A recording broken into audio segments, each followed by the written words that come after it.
Deuteronomy 19. When the Lord thy God hath cut off the nations, whose land the Lord thy God giveth thee, and thou succeedest them, and dwellest in their cities, and in their houses, thou shalt separate 3 cities for thee in the midst of thy land, which the Lord thy God giveth thee to possess it. Thou shalt prepare thee a way, and divide the coasts of thy land, which the Lord thy God giveth thee to inherit, into 3 parts, that every slayer may flee thither. And this is the case of the slayer, which shall flee thither, that he may live.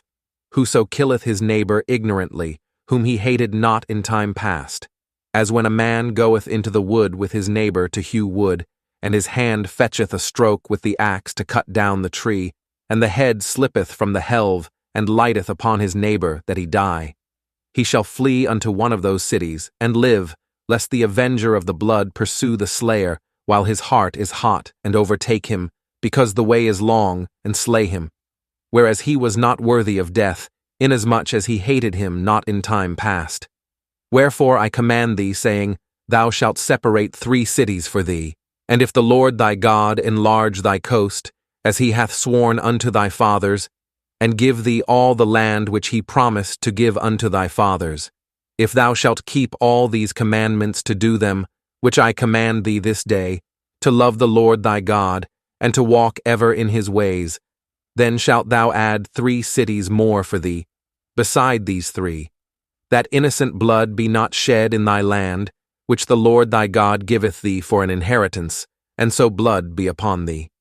But if any man hate his neighbor, and lie in wait for him, and rise up against him, and smite him mortally, that he die, and fleeth into one of these cities, then the elders of his city shall send and fetch him thence, and deliver him into the hand of the avenger of blood, that he may die.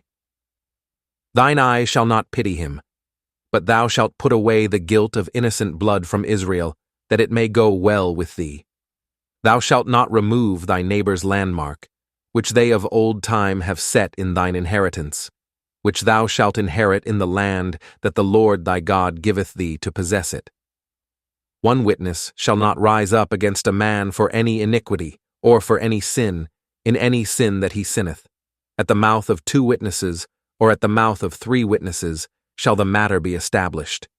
If a false witness rise up against any man to testify against him that which is wrong, then both the men, between whom the controversy is, shall stand before the Lord, before the priests and the judges, which shall be in those days.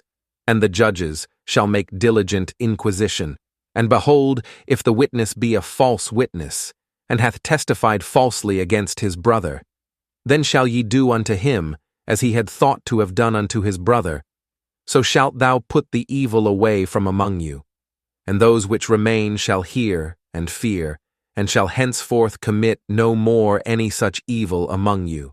And thine eye shall not pity, but life shall go for life, eye for eye, tooth for tooth, hand for hand, foot for foot.